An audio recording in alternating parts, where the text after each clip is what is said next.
Complete Works of Swami Vivekananda, Volume 1, Patanjali's Yoga Aphorisms. Introduction. Before going into Yoga Aphorisms, I shall try to discuss one great question, upon which rests the whole theory of religion for the Yogis. It seems the consensus of opinion of the great minds of the world, and it has been nearly demonstrated by research into physical nature, that we are the outcome and manifestation of an absolute condition, back of our present relative condition, and are going forward to return to that absolute. This being granted, the question is, which is better, the absolute or this state? There are not wanting people who think that this manifested state is the highest state of man. Thinkers of great calibre are of the opinion that we are manifestation of undifferentiated being, and the differentiated state is higher than the absolute. They imagine that in the absolute there cannot be any quality, that it must be insensate, dull, and lifeless. Only this life can be enjoyed, and therefore we must cling to it. First of all, we want to inquire into other solutions of life. There was an old solution that man after death remained the same, that all his good sides minus his evil sides remain forever. Logically stated, this means that man's goal is the world. This world carried a state higher, and eliminated of its evils, is the state they call heaven. This theory, on the face of it, is absurd and puerile, because it cannot be. There cannot be good without evil, nor evil without good. To live in a world where it is all good and no evil is what Sanskrit logicians call a dream in the air. Another theory in modern times has been presented by several schools. The man's destiny is to go on always improving, always struggling towards, but never reaching the goal. This statement, though apparently very nice, is also absurd, because there is no such thing as motion in a straight line. Every motion is in a circle. If you can take up a stone and project it into space and then live long enough, that stone, if it meets with no obstruction, will come back exactly to your hand. A straight line, infinite projected, must end in a circle. Therefore, this idea that the destiny of a man is progressing ever forward and never stopping is absurd. Although extraneous to the subject, I may remark that this idea explains the ethical theory that you must not hate and must love. Because just in the case of electricity, the modern theory is that the power leaves the dynamo and completes the circle back to the dynamo. And so, with hate and love, they must come back to the source. Therefore, do not hate anybody, because that hatred which comes out from you must in the long run come back to you. If you love, that love will come back to you, completing the circle. It is as certain as can be that every bit of hatred that goes out of the heart of a man comes back to him in full force. Nothing can stop it. Similarly, every impulse of love comes back to him. On other and practical grounds, we see that the theory of eternal progression is untenable. For destruction is the goal of everything earthly. All our struggles and hopes and fears and joys, what will they lead to? We shall all end in death. Nothing is so certain as this. Where then is this motion in a straight line, this infinite progression? It is only going out to a distance and coming back to the center from which it started. See how from nebulae the sun, moon, and stars are produced. Then they dissolve and go back to the nebulae. The same is being done everywhere. The plant takes material from the earth, dissolves, and gives it back. Everything For every form in this world is taken out of surrounding atoms and goes back to these atoms. It cannot be that the same laws act differently in different places. Law is uniform. Nothing is more certain than that. If this is the law of nature, it also applies to thought. Thought will dissolve and go back to its origin, whether we will it or not. We shall have to return to our origin, which is God, or Absolute. We all came from God, and we are bound to go back to God. Call that by any name you like, God, Absolute, or Nature. The fact remains the same, from whom all this universe comes out, and whom all that is born lives, and to whom all returns. This is one fact that is certain. Nature works on the same plane. What is being worked out in one sphere is repeated in millions of spheres. What you see with the planets, the same will it be with this earth, with men and with all. The huge wave is a mighty compound of small waves. It may be of millions.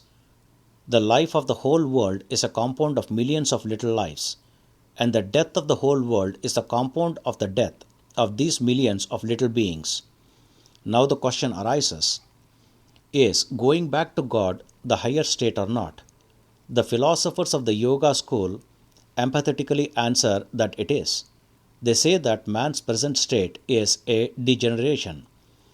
There is not one religion on the face of the earth which says that man is an improvement.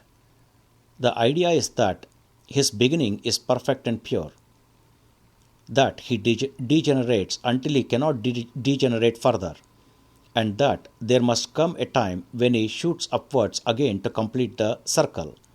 The circle must be described. However low he may go, he must ultimately take the upward bend and go back to the original source, which is God. Man comes from God in the beginning, in the middle he becomes man, and in the end he goes back to God. This is the method of putting it in the dualistic form. The monistic form is that man is God and goes back to him again. If our present state is the higher one, then why is there so much horror and misery? And why is there an end to it? If this is the higher state, why does it end? That which corrupts and degenerates cannot be the highest state. Why should it be so diabolical, so unsatisfying? It is only excusable inasmuch as through it we are taking a higher groove. We have to pass through it in order to become regenerate again.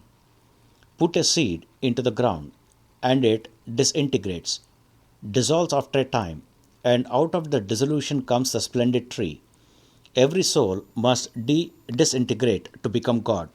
So, it follows that the sooner we get out of the state we call man, the better for us is it by committing suicide that we get out of this state.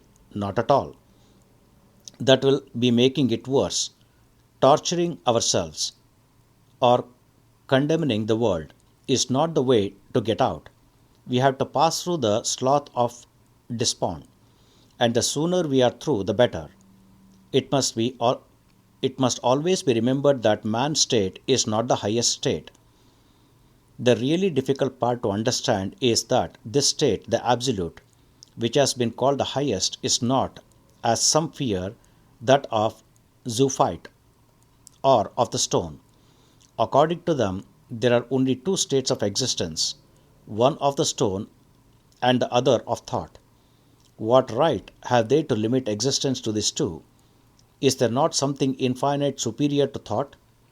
The vibrations of light, when they are very low, we do not see. When they become a little more intense, they become light to us. When they become still more intense, we do not see them. It is dark to us. Is the darkness in the end the same darkness as in the beginning? Certainly not. They are different as the two poles. Is the thoughtlessness of the stone the same as the thoughtlessness of God? Certainly not. God does not think. He does not reason. Why should he? Is anything unknown to him that he should reason? The stone cannot reason. God does not. Such is the difference. These philosophers think it is awful if we go beyond thought. They find nothing beyond thought. There are much higher states of existence beyond reasoning. It is really beyond the intellect that the first state of religious life is to be found. When you step beyond thought and intellect and all reasoning, then you have made the first step towards God. And that is the beginning of life. What is commonly called life is but an embryo state. The next question will be, what proof is there that the state beyond thought and reasoning is the highest state? In the first place, all the great men of the world, much greater than those that only talk, men who moved the world, men who never thought of any selfish ends, whatever, have declared that this life is but a little stage on the way towards the infinite, which is beyond. In the second place, they not only say so, but show the way to everyone, explaining their methods, that all can follow in their steps. In the third place, there is no other way left. There is no other explanation. Taking for granted that there is no higher state, why are we going through this circle all the time? What reason can explain the world? The sensible world will be the limit to our knowledge. If we cannot go further, if we must not ask for anything more. This is what is called agnotism. But what reason is there to believe in the testimony of the senses? I would call that man a true agnostic who would stand still in the street and die. If reason is all in all, it leaves us no place to stand on this side of the nihilism. If a man is agnostic of everything but money, fame, and name, he is only a fraud. Kant has proved all doubt that we cannot penetrate beyond the tremendous dead wall called reason. But that is the very first idea upon which all Indian thought takes its stand and dares to seek, and succeeds in finding something higher than reason, where alone the explanation of the present state is to be found. This is the value of the study of something that will take us beyond the world. Thou art our Father, and will take us to the other shore of this ocean of ignorance. That is the science of religion, nothing else. Here ends the volume 1, Patanjali's Yoga Aphorisms, Introduction by Swami Vivekananada. Om Tat Sat. Om Sri Krishnarpanamastu.